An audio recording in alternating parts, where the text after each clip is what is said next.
Welcome to the Your Illini Nation Pregame Show. I'm Brett Behrens. Through the next 30 minutes or thereabouts on this digital-only show, we will break down the matchup between number 9 Penn State and Illinois. The Illini have dropped out of the rankings, unofficially came in at 34, but not in the top 25 after winning 7 straight games. Things were looking good for the Illini, but now after losing 4 straight games, things are a little bit on rocky terms, so to speak, for the Orange and Blue as they try and get back in the win column tonight. It's not going to be easy at the Bryce Jordan Center as Illinois has dropped 6 straight games against Penn State. The last victory over the Nittany Lions was way back on January 31st of 2015 in Champaign. Illinois hasn't won in State College since 2014. Let's get our first word from Craig Choate and Derek Piper. They are live at the Bryce Jordan Center now. Guys, how's it looking there? Well, outside it looks pretty gloomy. It's been a nasty day here in State College, a little bit of a drizzle and rain all day. Inside it's warm, it's heating up. Expected to be a lot of people here for the game tonight. Yeah, one of the hottest teams in college basketball. Yeah. You're probably going to pack a place that hasn't been packed very often in recent years, but they're number 9 in the country. They've won 8 in a row, and it's been a tough place for Illinois to play, a tough team for Illinois to play against. Lamar Stevens and all they got going on. They're legit. They're now in the conversation for potentially a Big Ten title and a team that's going to be highly seeded in March. Yeah, we were talking last night at dinner. They could be a Final Four team. There's no clear-cut good upper echelon teams this year. You can see Penn State playing in Atlanta. Illinois hasn't won here, I think Brett said, since 2014. This 9th ranking for Penn State ties the highest in program history. So people here are excited about Nittany Lion basketball. They should be. They're exciting to watch. They scored 88 at Purdue in an upset win. Again, they reeled off 8 in a row, and their offense is really going. During their win streak, scored about almost 80 points a game, hitting a lot of threes, getting out in transition, fast break points, and they have more depth than they've had in recent years. So that's really helped them. And always a physical Pat Chambers type of team. They've had some offense to go around along with it, and it's a tough basketball team to play right now. Yeah, going to be a tough test for the Illini. Brett, let's get right into the breakdown. All right, guys, I think everyone wants to know this. Is Ayo Dosunmu going to play? I know you just checked there, Derek. We may miss you a couple of times here during the next 25, 30 minutes or so. I know you're going to go out there and check the court. Not on the court right now, right? Is that what I understand? Yeah, Derek just walked up here right before we went on. He was out there checking, and you saw some players out there, but literally everyone but Ayo Dosunmu had found their way out to the court, slowly trickling out there. At Rutgers, Ayo was essentially the last one out and walked out in sweats. So usually I don't think he's the last one. Didn't see Kofi, so we got Kofi and Ayo still waiting as of the latest update, but we'll probably find out here in a couple minutes. Yeah, for sure. We're going to send Derek out there to check here in a couple minutes. I don't think there's an injury for Kofi that we need to worry about. He's probably just getting taped up, nothing we had heard.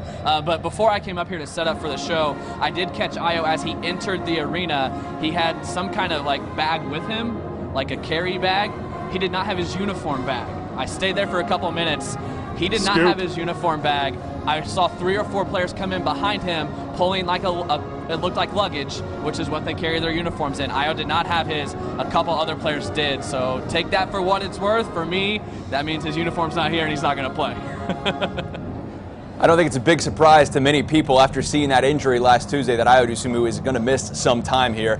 I know Brad said to John Rothstein on Saturday that it was a game-time decision. That was different than day-to-day, but I don't think it's going to surprise many people here if Ayo Dosunmu is not in the game, not only tonight, but in the next maybe couple of weeks as well. All right, let's get started here as we break down the game between Illinois and 9th-ranked Penn State, and we have to start with defense because that's what Brad Underwood told reporters yesterday in Champaign, that was his main focus. The offense, he said, he's not too worried. The defense is something different. Here's the numbers to think about as Illinois gets ready to play Penn State tonight. The last 4 opponents, this is what they've shot from the field. Rutgers shot 49%. Michigan State also shot 49%. Maryland at 46%. And Iowa at 50% from the field. You're not going to win many games when you allow opponents to shoot that well. The different numbers from 3 are also pretty staggering. The 2 highlights, Rutgers shot 46% from 3. Iowa 43% from 3. Not going to win a lot of games, and maybe that's the biggest reason why Illinois has lost 4 straight. I think the biggest thing, with that was, Io being out. Guys had to step up and have an increased role. We're doing having a lot of mistakes on defense. I don't think, our connectivity is right. At games in the past, we really focused on Penn State. I mean, there's nothing that we can do. Defense, Brad Underwood says, is the main thing. Trent says they also need to play some better defense. And so, guys, as we throw it back out to you in State College, is it really just as simple as that? I know everyone wants to talk about offense, and maybe that's the most logistical thing. If you score more points than the other team, you're going to win. But if you also hold them to less points, you're also going to have a pretty good chance to win. Yeah, it sounds easy, but it's tough to pull off. I mean, Illinois scored 57 points. You're not going to win many games scoring 57. They did beat Rutgers last time at home, scoring 58, but a different feel, different team. I did notice also at Rutgers that they threw a 1-3-1 out there. Didn't look very good. No. They're searching for anything right now. Yeah, and they're going to have to try some different stuff here tonight as well, but transition defense has really gotten exploited, and that's something that you got to worry about, again, with Penn State being really, really great on the break.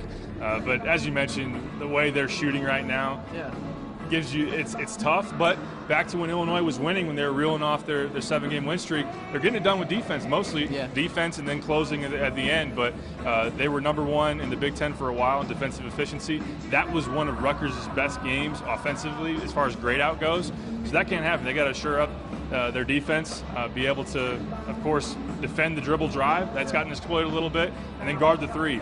This team can really, really shoot it, and if you let them get going, it's going to be a loud building and hard to come back. Yeah, you touched on that 7-game win streak when the defense was propelling them to those wins. I know Iowa's hurt, but what else has changed? It can't just be one guy missing the last game. Yeah, Kofi's been a little inconsistent, but really Trent Frazier. I'm looking at Trent Frazier. Last 3 games, he's gone 4 for 25 from the field, and I know that he hasn't had his Trent Frazier sophomore numbers or even freshman numbers, but he's been someone that Io can have next to him to take some pressure off and hit shots. So when Trent's the guy and Io's out, he's definitely going to have to step up. But Trent has really scuffled of late, and that just puts more pressure on everybody else within the offense. And teams are really packing it in inside because Illinois is struggling from the outside. Trent, of course, is someone that can make you pay attention behind the three-point arc. Yeah, that's Trent offensively. Trent defensively, a couple weeks ago, was talking about he wants to be Big Ten defensive, all-defensive team.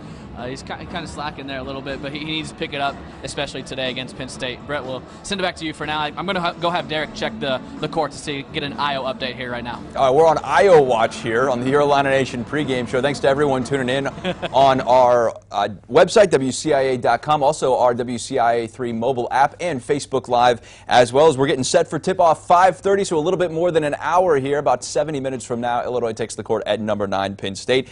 Defensively, Illinois, it's kind of what has held them together at times this year, especially like those guys mentioned during the 7-game winning streak. Second in the Big Ten, the Illini are in scoring defense during league play, allowing just 63.6 points per game. And they rank 4th in field goal percentage defense as well. Those numbers have certainly gone up here the last 4 games. But like we mentioned with offense, Brad Underwood said that's going to come and go. Defense is the staple, is the thing that needs to stay consistent. And he talked yesterday as well about how, despite losing their leading scorer, he's okay with it. It's easy to want to magnify and look at offense and say offense is to blame for this or that. There's a lot of ways to score. That's why I never worry about losing a leading scorer. Getting guys to communicate and getting guys to guard and do what they're supposed to do mistake-free on the defensive end, that's the challenge. Now, you can believe what you want to believe. Losing your leading scorer is never a good thing. But, Craig, how do they make up the difference for Io being out? I know we talked on Saturday's pregame show that each guy just has to be a little bit better. You don't have to have 20% from one guy or, even 15, but if each guy is just a little bit better, I think they put themselves at least in a position to win. Yeah, Brett, I'm having trouble hearing you right now. My earpiece is a little low. I think we're talking offensive struggles, and we've touched on it the last 2 pregame shows. Trent Frazier has to start doing something offensively. I know he scored 9 points, but 7 of those in the first half. He's got to be more consistent, especially with Io out. Absolutely, and he's gotten some good looks, and he's just got to be able to step up and knock those down, but it really starts with him initiating the offense. Andres Felice has done a good job continuing to get to the lane and scoring, get 10 points against Rutgers, which I know that when they've won, he's been about 15 of late, but really with him, Alan Griffin had about 10, but he was 3 for 12 from the field, so those are guys that got to be able to knock down threes, but Trent Frazier being able to operate in the ball screen, get to the pull-up game, hit the outside shot, and then also try to get Kofi involved, try to get Georgie involved. There's a lot on Trent's plate to be able to step up and make the offense go. Yeah, we were on our way from Long Island last night into downtown New York to do some sightseeing. Derek called into the Jeremy Werner show, and he made a good point that Io was the guy that got the team into their offense. Andres, he's not a facilitator that does that. Trent's not a facilitator that does that. So they have to figure out a way to get into some offense without their guy that they go to do that. Yeah, we think of Io as a scorer, but he's your leading assist guy, and he makes so many plays in the pick and roll. And when Illinois' offense is operated at its best, it's Io making decisions whether do I hit the pull-up, do I hit Kofi on the roll, or do I find Trent Frazier open? And that really puts defenses in a bind where he's really reading you like a quarterback. Yeah. So Andres, he's essentially, his goal is I'm going to take it to the paint, I'm going to score, I'm going to get fouled. He hasn't done great at finding other guys, and Trent Frazier as well. That's just not a position that he's been in a lot this year. Yeah, and Derek just went out to the arena inside the bowl to check, and the whole team's gone. No one's there. Nobody's there. That's different. Yeah. Honestly, that's different. Yeah, we'll see. We'll send him back out there in a couple minutes and see what the IO update is, Brett. We're on constant IO watch here. I love it as we try and get the status. I really don't think he's going to play, and I don't think it's that close, but we're going to keep watching it here as we continue on this digital-only show on the Your Illini Nation pregame show. And it all starts with me, guys, about Lamar Stevens. If they can somehow contain him or at least slow him down, I think they give themselves at least a decent shot to win. Last year, Lamar had 25 points here in Champaign, 8 of 12 from the field, 8 rebounds as well, and he also gets to the foul line. He was 8 for 10 from the line last year. He absolutely dominated the Illini. How do they even go about trying to slow him down? And he is top on the scouting chart for Brad Underwood. You've got to take away his easy points. You've got to take away his offensive rebound putbacks. You've got to take away his uncontested threes in transition. You've got to take those things away and then make him shoot hard shots knowing he's going to make some. Brad Underwood will wear a mic tonight. I think that'll be fun for everyone watching at home. So will Pat Chambers for Penn State, their head coach. Now, it's going to be on a 5-second delay, and maybe that's a good thing. So, guys, I'm curious. I know I'm going to be watching here. Very, very interested to see what Brad Underwood says. And we saw the video there from Brad. I was at the game last year. He was absolutely lighting up the referees. What do you think about that, and how do they go about trying to at least slow down Lamar Stevens? Yeah, Lamar Stevens, one of the best players in the Big Ten. Seems like he's been here for 8 years. It seems like he's been at Penn State for a long, long time. We were just talking about how Illinois' defense needs to do something to start stopping some people. It's going to be extra tough when you're facing a guy like Stevens. He's an absolute load. He can score at all 3 levels, and he's been part of that crucial recruiting class that's really going to make or break Pat Chambers. He brought in Stevens and Tony Carr and Mike Watkins in the same group. Tony Carr left there after his sophomore year, but for a year that Pat Chambers really needs to get to the tournament, Lamar Stevens has been everything that you could ask for. He's an all-league player. Earlier in the season, he was a Big Ten Player of the Year candidate. So the thing with Illinois is it really bothers him is when you put somebody that can play in the paint against him, he'll take you outside. And then we saw last year Aaron Jordan trying to guard him. DeMonte Williams going to try to guard him tonight. Yeah. Even Georgie, he's going to out-physical you. He's going to rebound. And he's tough. He's a dog. I don't know if Illini fans like hearing that Georgie is going to try and guard one of the best players in the Big Ten. That might not turn out too well. But they are without one of their players today, too. What else do they have to worry about with that?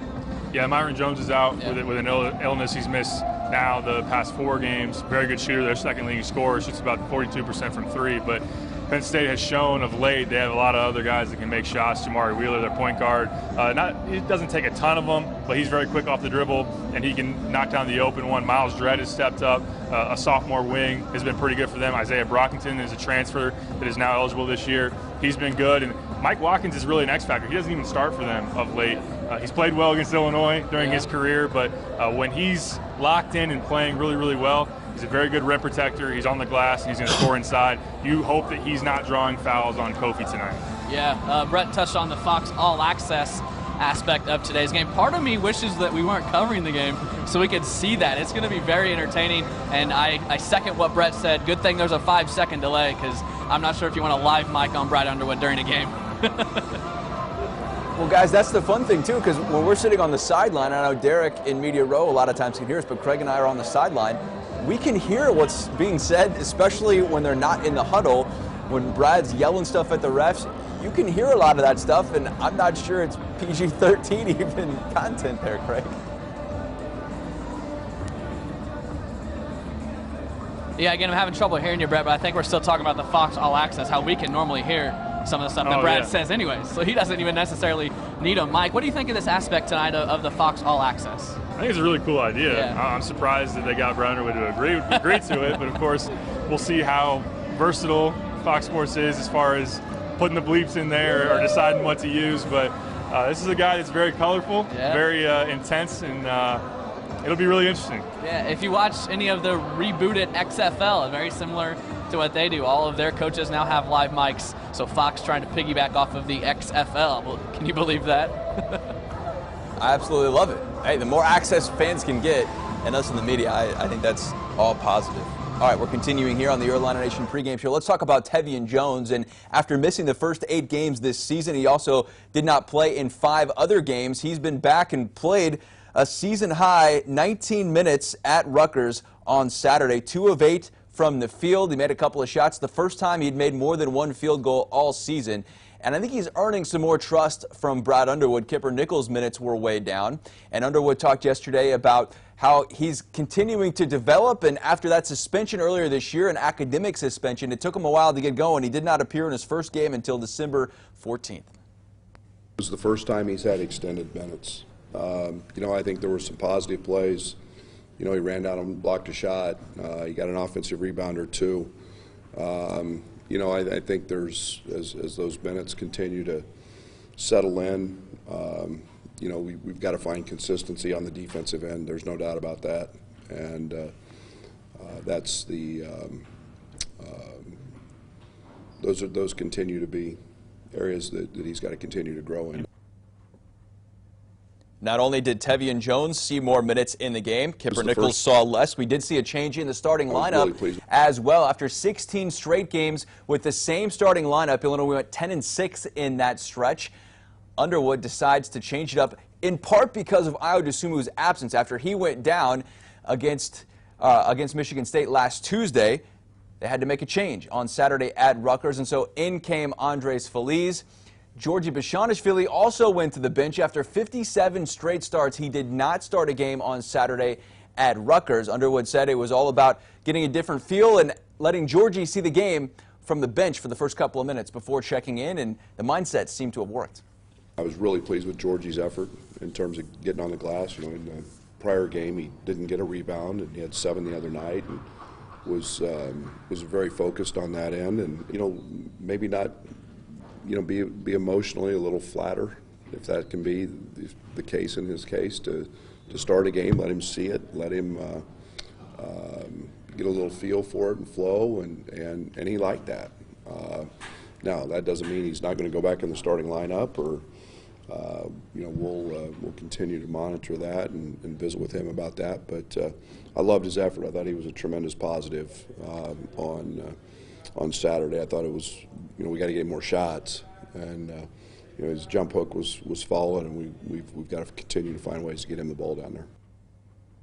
Georgi Bezhanishvili has not scored in double figures since January 21st at Purdue. He had 10 points, and he had a nice little stretch there between the Northwestern game. He had 13, and then he follows it up with 10 at Purdue. Has not scored in double figures since, so that's going on near a month here that he has been in this funk. So, guys, will Georgi start tonight? And what does he need to do to get out of this slump? And will we continue to see Tevian Jones' minutes go up?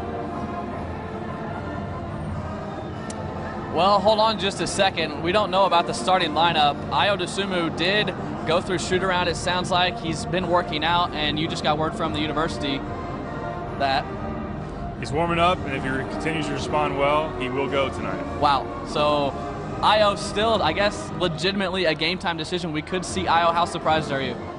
Pretty surprised. I mean, at this point, you didn't know what to expect. Yeah. You go day-to-day, talk about maybe, you avoided the season ending. That's all the information we've really gotten. Yeah. But did not honestly expect it.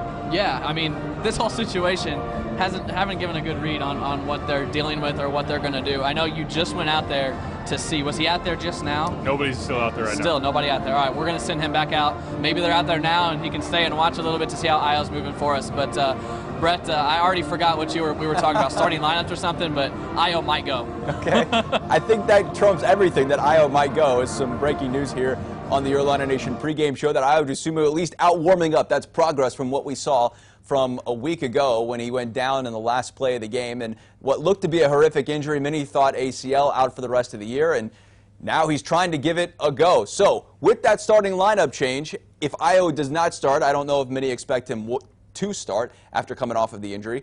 Where do they go from here? How does he kind of change up what they want to do and what they're trying to do, and how much will that be a feeling out process, guys, with Ayo back in the lineup?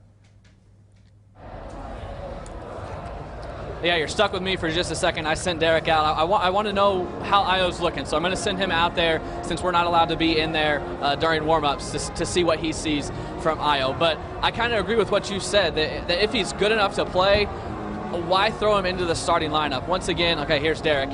Once again, if he is good enough to play, would you expect him to start, or is it an ease type thing back in? Or who knows what to expect? Who knows, but I think you got to start him. Yeah. If he's going to play, you got to put the ball in his hands early. Yeah. Try to set the tone with him. I mean, he's a star player. He's one of the best players in the Big Ten.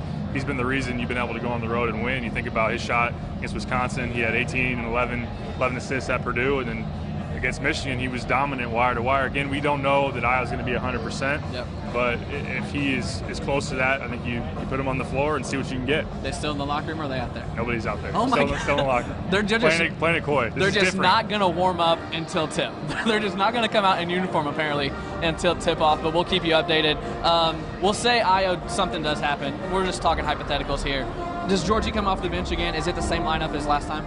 I think you still see Georgie off the bench. Even if Ayo's good, I think you might still see Georgie off the bench. Yeah, I think that Brad Underwood talks about liking the ability to have Georgie see the game and kind of temper his expectations and kind of go in there with a controlled Georgie as much as you can. Yep. So I think they liked what they saw from him against Rutgers. And he played pretty decent, to be honest with you. Look at his numbers. So I think that Allen's probably out, and, well, actually Dre's probably out. Trent, Ayo, DeMonte, Allen, and Kofi to start. I like that. I like that a lot. I do like Georgie off the bench. It seemed like he had that renewed sense, that calmed a little bit sense, as opposed to starting like he did every other game in his college career. So we'll see what happens. Who knows with Ayo's situation still up in the air. I'm curious about this too, guys, because shooting is one thing, and if he can shoot and not play offense, that's great. But who does he defend? Because if he's only 60, 70, 80%, who knows at this point? To me, the bigger concern is defense. Yeah, for sure. Anytime you're coming off an injury, anyone can spot up and not move and go to the corner and hit a three. But the big concern is he going to be able to stop anybody? Who would he guard man-to-man if he's able to go from Penn State? Probably be Miles Dredd or Seth Lundy's a freshman that they've been starting. But I'm sure that they'll try to get him in some mismatches if possible. But Miles Dredd's someone that shoots mostly threes, so maybe that's a decent matchup as far as that. But I'm sure that depending on Ayo's response and how well he can move laterally, maybe you have it in the game plan to send help Ayo's way if you possibly can. But you're not putting him on Lamar Stevens, obviously. That's mission number one. But I wouldn't maybe worry a ton. And again, I think it's going to be a response thing, how he feels it out in the game, and maybe he doesn't play more than 20 minutes. Maybe he's on a pitch count, so to speak. Yeah, this game is definitely more must-win than Rutgers, so you can understand sitting him in Rutgers. But once again, there's still 5 games left after this. You're still trying to make the NCAA double-A tournament, so they're going to take all of this into account before they say, all right, you're good to go. You got to think they have a game plan no matter what for Ayo. Yeah, you don't want to risk anything too much, and that's the point. What you've done beforehand, and even then, where you're at in the tournament, as long as this isn't your last game of the year, you're going to save Ayo or not risk that for Ayo's future first and foremost. But the fact is, if Illinois loses this thing, they're still projected in the tournament. Have 3 very winnable games coming up after that, so I'm sure that's gone into the decision. If he is going to play, that probably means good news as far as being, is he 75%, 80? Again, we'll try to find out as much as we can leading up until tip-off. All right, Brett, I'm going to send Derek back out maybe 1-2 more times, who knows, to see what we got on Ayo. We'll send it back to you for just a second.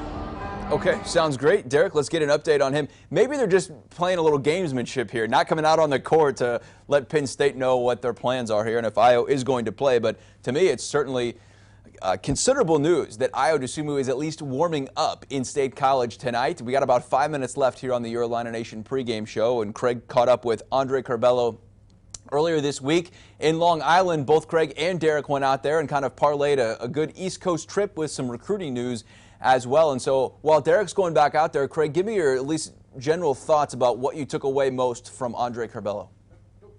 Okay, we don't have Craig right now. That's okay. Maybe he stepped out as well. Let's pull up the board here if we can and just get a look of what is to come here tonight on the matchup. So here's Illinois at 16-9, Penn State at 20-5. Tip-off 5:30 Central Time. It's on FS1, and something I'm really looking forward to is this open mic, so to speak. Now, it's not going to be completely just the wild, wild west in terms of hearing Brad Underwood and Pat Chambers, but both coaches are going to be mic'd up, and we will hear from them probably after a timeout. I'm going to guess it's going to be edited pieces, and if it's not, there's going to need to be a bleep guy there ready to go because both of these coaches are a little fiery, so to speak. So, Craig, we got an update from Derek, and if we don't, I want to know your opinion on what you took away from Andre Curbelo and meeting him.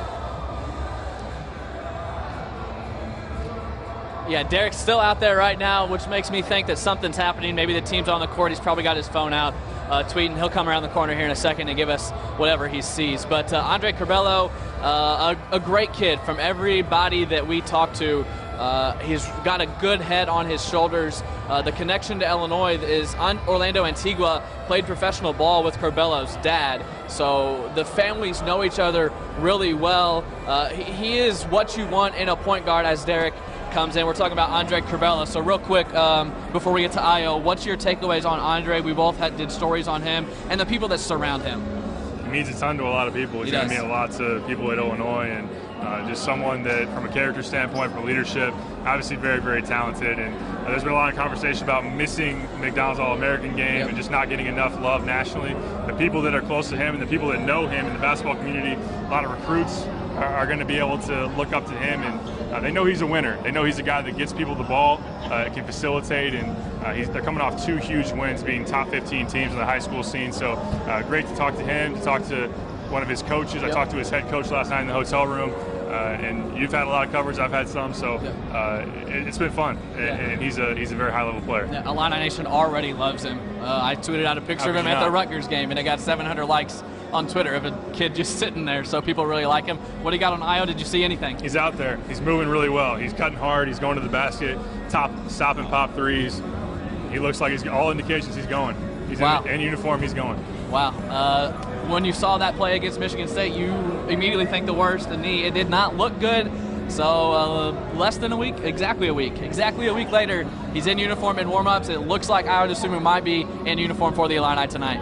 Wow, that's about the only thing I can say, guys. I think you summed it up pretty good there, Craig. From 1 week ago tonight, Ayo Dosunmu looks like his season might be over, maybe his career over at Illinois, to warming up, cutting hard, as you said. So that changes things significantly tonight. We'll see if he's in the starting lineup. Does that change your prediction, guys? Let me know what you think. Who do you got tonight? Does it change your prediction, Brett asks. It changes the spread a little bit. I don't think it changes my prediction. I still think Penn State comes out of this one close to double digits, if I'm being honest. He definitely changes the prediction, at least the score. This is a guy that has a WAR that's above, 4 points or whatever it may be. I'm not into that crazy analytics. Does basketball do WAR? They should. I mean, I thought that was a baseball thing. Yeah, right, exactly. But I still lean Penn State, just having not seen Io, the fact that even with him, Illinois has struggled offensively, and we don't know if he's 100%. So to come in here against a top 10 team, you lean Penn State, but it could be a lot closer with Io. We'll see. Do you want to give what your prediction was before? Do you have a new prediction? It was 78-66. We'll go 78-60. No, 78-72. Okay. All right, so a 6-point game from Derek. I still Maybe think they cover. I still think it's about double digits. Brett, what do you think? Look, I still think it's about a 10, 12-point game, but we'll see. That's why they played the game. I don't think anyone thought Ayo Dosunmu was going to play tonight.